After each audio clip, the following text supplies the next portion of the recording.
बिस्मिल्लाहिर्रहमानिर्रहीम। अस्सलाम स्टूडेंट्स, आज हम लोग सब्जेक्ट हमारा फिज़िक्स है। इसमें यूनिट नंबर 11 का चैप्टर जिसका नाम साउंड है, उसमें लेक्चर नंबर 19 पढ़ेंगे। कल हम लोगों ने बेटा एग्जाम्पल 1.3 पर एंड किया था, आज से आगे से स्टार्ट करेंगे। तो बुक का पेज मैं आपको लिख देता हूँ। तो बेटा बुक का जो पेज नंबर है वो 28 है, और इसमें जो आर्टिकल आज हमने डिस्कस करना है वो है नॉइस पोल्यूशन। नॉइस पोल्यूशन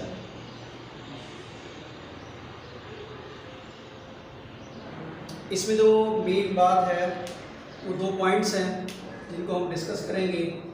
एक है म्यूज़िक या म्यूज़िकल साउंड कहते हैं आप, म्यूज़िकल साउंड। दूसरी चीज़ जो हम लोग डिस्कस करेंगे बेटा वो है नॉइस। और उसके अलावा बेटा जो हम लोग इसमें डिस्कस करने वाले हैं वो noise is undesirable. Why noise undesirable. और उसके बाद बेटा हम लोग इसके नेगेटिव इफेक्ट को देखेंगे। Negative effects of noise pollution, इसको देखेंगे बेटा। और इसके अलावा जो है हम इस पे फिर जैसे जैसे आगे जाते हैं फिर उसको मज़ीद आगे लेके चलते हैं। सबसे पहले तो बेटा आप देखें म्यूज़िकल साउंड। देखिए हमारी रोज़मर्रा ज़िंदगी में हम बहुत सारी आवाज़ों को सुनते हैं, ठीक है। तो कुछ आवाज़ें उसमें से ऐसी होती हैं जो हमारे कानों पर बहुत अच्छा इफ़ेक्ट देती हैं। तो जो हमारे कानों के लिए प्लेजेंट इफ़ेक्ट रखती हो उनको हम कहते हैं बेटा म्यूज़िकल साउंड। और ऐसी आवाज़ें जो हमारे कानों को जो है वो अच्छी महसूस नहीं होती, अनप्लेजेंट इफ़ेक्ट होता है, उसको बेटा हम कहते हैं नॉइज़। म्यूज़िकल साउंड की एग्जांपल्स जो हैं वो गिटार की आवाज़ हो सकती है, फ्लूट की आवाज़ हो सकती है। कोई भी म्यूज़िकल इंस्ट्रूमेंट जो है उसकी जो आवाज़ होगी वो स्वीटर होगी, आपके एयर पर उसका प्लेजेंट इफ़ेक्ट होगा।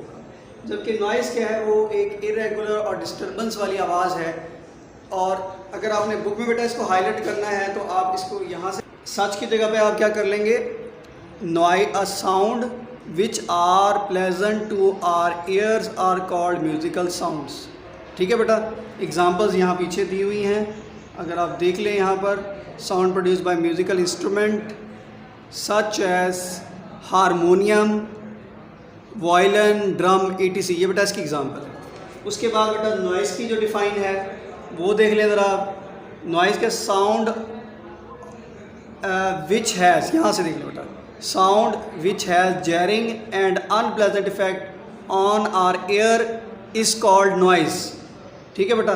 और ये अगली लाइन भी हाईलाइट कर लें ज़रा। Noise correspond to irregular and sudden vibration produce by some object. तो बेसिकली क्या होता है बेटा कि नॉइज़ जो है, अब ये यहाँ मैंने अगला क्वेश्चन लिखा, वाई नॉइज़ इज़ अनडिज़ायरेबल।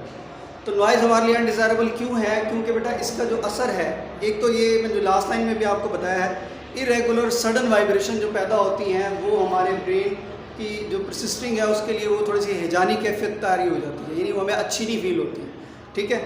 और उसके अलावा नेगेटिव इफेक्ट्स क्या होते हैं हमारे पास, तो बेटा इसके लिए ये मैंने यहाँ हाईलाइट किया हुआ है कि noise has negative effects.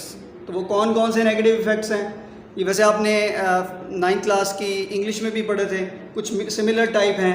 It can cause condition such as hearing loss और sleep disturbance, aggression, hypertension, high stress level, और ये इस तरह की, इसको सारा हाईलाइट कर लेंगे आप। तो आम तौर पर नॉइज़ जो है वो कहाँ से प्रोड्यूस होगा? किसी इंडस्ट्री के अंदर जो हैवी मशीनरी है उससे प्रोड्यूस होगा। व्हीकल्स, जहाँ बिग सिटीज़ की अगर बात करें तो बिग सिटीज़ के अंदर जो है जहाँ पर ट्रैफिक जैम हो जाता है तो फिर ट्रैफिक का जो व्हीकल्स का हॉर्न्स होते हैं उनका जो इफ़ेक्ट है वो एक हार्मफुल इफ़ेक्ट है। और उसके अलावा जो है इसकी वजह से जो है फिर हमारी हेल्थ पर जो है इसके वो ख़तरनाक असरात आते हैं, जिनमें से मैंने अभी आपको हाईलाइट करवा दिया। उसके बाद बेटा ये है कि एक क्वेश्चन आ जाता होता है कि सेफ लेवल ऑफ नॉइज़ जो है वो कितने फैक्टर पर डिपेंड करता है। तो उसके लिए हम लिखेंगे यहाँ पर safe level of sound depends upon upon 2 factors, और वो फैक्टर्स देख लें कौन कौन से। पहला फैक्टर है बेटा आपका level of noise, level of the noise, ठीक है जी। इसको भी हाईलाइट करेंगे बेटा, मैं दिखा भी देता हूँ। और उसके अलावा जो दूसरा पॉइंट बनेगा वो है period of exposure to the noise,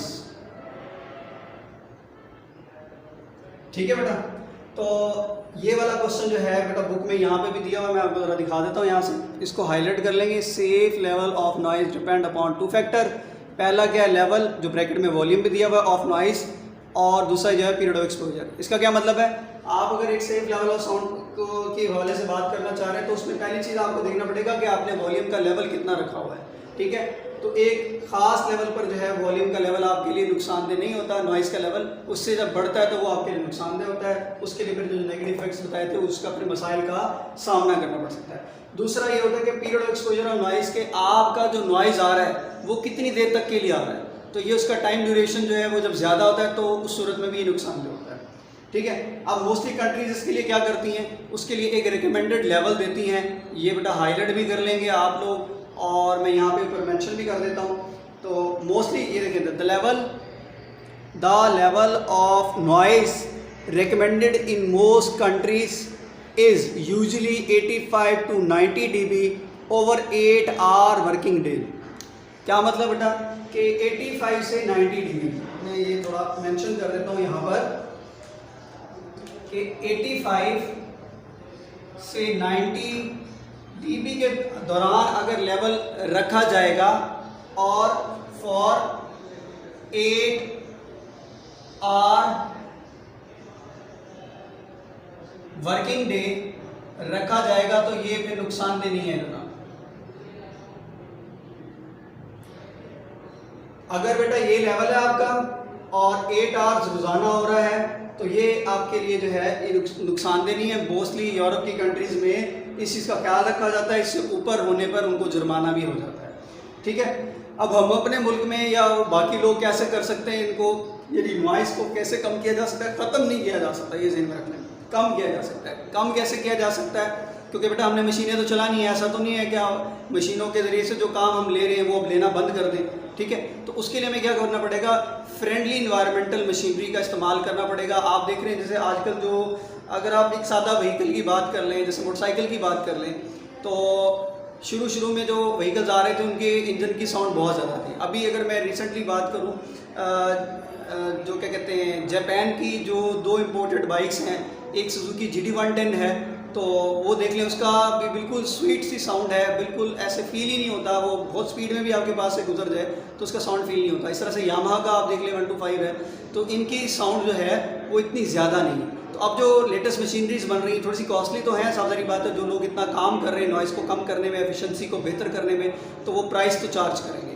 तो बेहतर आपको बेटा ज़रूरत क्या है, यहाँ देख लें ज़रा कि आप मशीनरी को एक्सचेंज करें, रिप्लेस करें machinery with environmental friendly machinery के साथ, और क्या कर लें, साउंड बैरियर, रिड्यूसिंग बैरियर का इस्तेमाल कर लें, और हेयरिंग प्रोटेक्शन डिवाइसेस का इस्तेमाल करें। इससे फिर आपका हेयरिंग लॉस कम होगा, ठीक है बेटा। उससे अगले आर्टिकल की तरफ चलते हैं। अगला आर्टिकल है हमारा एकॉस्टिक प्रोटेक्शन, एकॉस्टिक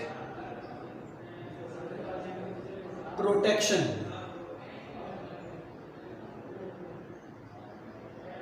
अच्छा बेटा, एकॉस्टिक प्रोटेक्शन के हवाले से ब्लू बॉक्स है, ये आप जरा देख भी लें। द टेक्निक और method to absorb undesirable sound by soft and porous surfaces is called acoustic protection.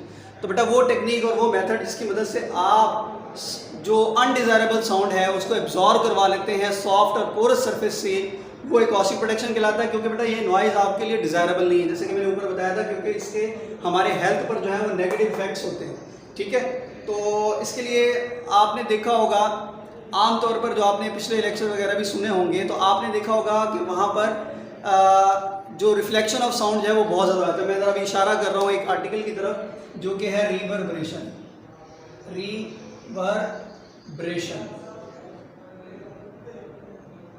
ठीक है जी। तो इसके लिए पहले तो हम चले, मैं पहले इसके हवाले से बात कर देता हूँ कि कास्टिक प्रोटेक्शन जो है आप कैसे कर सकते हैं। तो उसके लिए आपको क्या करना पड़ेगा, आपको कुछ soft and porous type material का इस्तेमाल करना पड़ेगा ताकि आपकी एब्जॉर्ब जो है वो रिफ्लेक्ट होकर जो है ना बहुत ज़्यादा बेहंगम ना हो जाए, एक इरेगुलर पैटर्न ना उसका क्रिएट हो जाए जिसकी वजह से वो फिर जो है अनप्लेजेंट हो जाए एयर के लिए। तो आपको क्या करना पड़ेगा, आपको ड्रेपरीज का इस्तेमाल करना पड़ेगा। ये नेक्स्ट पेज पर मैं दिखा भी देता हूँ आपको, यहाँ वर्डिंग यूज़ की हुई है। तो ये देख ले ज़रा, ड्रेपरीज, रग्स, यानी कि जो आपको वॉल टू वॉल जैसे कारपेट होता है, इसके अलावा जो आप पर्दे बड़े हैवी किस्म के लगा देते हैं तो उससे भी जो है आपका साउंड एब्जॉर्ब होता है। तो साउंड एब्जॉर्बिंग मटेरियल बहुत सारे मिल जाते हैं, उसकी शीट्स मिलती हैं, तो बाकायदा उसके ज़रिए से आप साउंड एब्जॉर्ब करवा सकते हैं। ठीक है, तो इधर वैसे एक बात और भी लिखी हुई, वो भी देख लें ज़रा। रिफ्लेक्शन ऑफ साउंड, यहाँ से देख लें बेटा, reflection of sound is more prominent if surface is rigid and smooth. अगर रिजिड और स्मूथ होगी तो ऐसे सूरत में रिफ्लेक्शन जो है वो प्रोमिनेंट हो जाएगा, और रिफ्लेक्शन की वजह से साउंड जो है वो आपको जो है वो नॉइज़ की शक्ल इख्तियार कर सकता है अगर बहुत ज़्यादा रिफ्लेक्शन होती है। ठीक है, और अगर आपकी जो होगी, ये देख लें, इसे अगली लाइन में देख लें, ये सरफेस अगर सॉफ्ट होगी और इरेगुलर होगी तो फिर ये लेस होगा। ठीक है बेटा, यहाँ उम्मीद है आपको नज़र आ रहा होगा। ठीक है जी, अब वो सॉफ्ट मटेरियल के जरिए से आप इस अनडिज़ायरेबल साउंड को एब्जॉर्ब करवा सकते हैं, सिर्फ ज़रूरत के साउंड को कर सकते हैं। तो उसके लिए आपको फिर जो है, अच्छा इसके अलावा आप बहुत सारी जगहों पर आपको ज़रूरी नहीं है कि आपको हर जगह पर एब्जॉर्ब भी करवाना है, बाज़ जगहों पर आपको साउंड को जो है वो इंक्रीज़ भी करवाना होता है। तो फिर ऐसी सूरत में जो आपकी छत वगैरह होती है उसको थोड़ा कर्व बनाना पड़ता है। जैसे कॉन्फ्रेंस हॉल होते हैं या लेक्चर थिएटर रूम्स होते हैं, तो वहाँ पर दूसरे लोगों तक आवाज़ पहुँचाने के लिए जो है फिर ये आपको कर्व करना पड़ता है। अच्छा, उसके अलावा जो है मैं यहाँ एक बात लिखी थी, रिवर्बरेशन। तो रिवर्बरेशन क्या है बेटा, ये एक ऐसा फिनोमेना है, जैसे इस वक्त मैं बात कर रहा हूँ, इस वक्त कमरा खाली है तो लिहाजा आप लोगों को कुछ ना कुछ इसमें एको भी फील हो रहा होगा, क्योंकि मेरी आवाज़ जो है वो इस वक्त ऊपर छत से भी टकरा रही है, दीवारों से भी टकरा रही है। तो टकराने के बाद जो आपको फिनोमेना नज़र आ रहा है वो ड्यू टू मल्टीपल रिफ्लेक्शन है। लेकिन जब ये फिनोमेना बहुत ज़्यादा हो जाए, दीवारों से, छत से, हर जगह से आपका साउंड बहुत ज़्यादा रिफ्लेक्ट हो जाए, तो ऐसी सूरत में जो रिफ्लेक्टेड साउंड होता है वो साउंड गार्बल बन जाता है, उसमें आपको सही समझ नहीं आती। तो ये जो फिनोमेना है इसे रिवर्बरेशन कहते हैं। मैं आपको ऊपर डिफाइन भी दिखा दूंगा। तो रिवर्बरेशन क्या है, व्हेन, यहाँ बुक से भी देख लीजिएगा, हाईलाइट अगर आपने करना है तो यहाँ देख लें ज़रा। When sound reflects from wall, ceiling and floor of the room, the reflecting surfaces are to reflected and sound become garbled, this is due to multiple reflection called reverberation. ठीक है बेटा, तो ये रिवर्बरेशन की डिफाइन हो गई। इसके अलावा मैंने आपको यहाँ पर ये डायग्राम में भी देख लें, मैं ना नज़र आ रही है तो इंशाल्लाह ताला ऊपर भी शो कर दूंगा कि आपको जब साउंड को ऑडिटोरियम में मुख्तलिफ लोगों तक पहुँचाना है तो इसके लिए आपको क्या करना पड़ेगा, ऊपर वाली साइड को ये नज़र आ रही होगी, आपको कर्ड करना पड़ेगा। तो इस कर्ड के ज़रिए से जो है साउंड वेव जो है टकरा कर ऑडियंस तक सही क्लियर जा सकती है बेटा। उसके बाद बेटा अगला आर्टिकल है हमारा Audible frequency range. Audible frequency range. ठीक है बेटा, ऑडिबल फ्रीक्वेंसी रेंज में क्या है, आप जानते हैं कि इंसानी कान जो है, हमने चैप्टर 1 के साइड बॉक्स में भी देखा था, इंसानी कान जो है बेटा उसकी कम से कम सुनने की जो हद है वो है 20 हर्ट्ज। मैं रेंज लिख देता हूँ, 20 हर्ट्ज से 20,000 हर्ट्ज, ये इंसानी कान की सुनने की हद है। इससे कम नहीं सुन सकता, इससे ज़्यादा नहीं सुन सकता। तो ये एक रेंज है जिसके दौरान इंसानी कान सुन सकता है, लेकिन ये वेरी करती है एज टू एज। बच्चों में और यंग पीपल्स में ये एज ये आपको यही मिलेगा, लेकिन अगर ओल्डर एज की बात करें, ओल्ड एज पर्सन के लिए वेरी करेगा, कितना हो जाएगा, ये 15,000 हर्ट्ज तक रह जाएगा कि इससे ऊंची आवाज़ यानी इससे ज़्यादा फ्रिक्वेंसी वाली आवाज़ जो है वो ओल्ड एज पर्सन नहीं सुन सकता। ठीक है बेटा, आई होप यू अंडरस्टैंड। तो अगर फिर भी आपको कोई क्वेश्चन हो तो आप मुझसे डिस्कस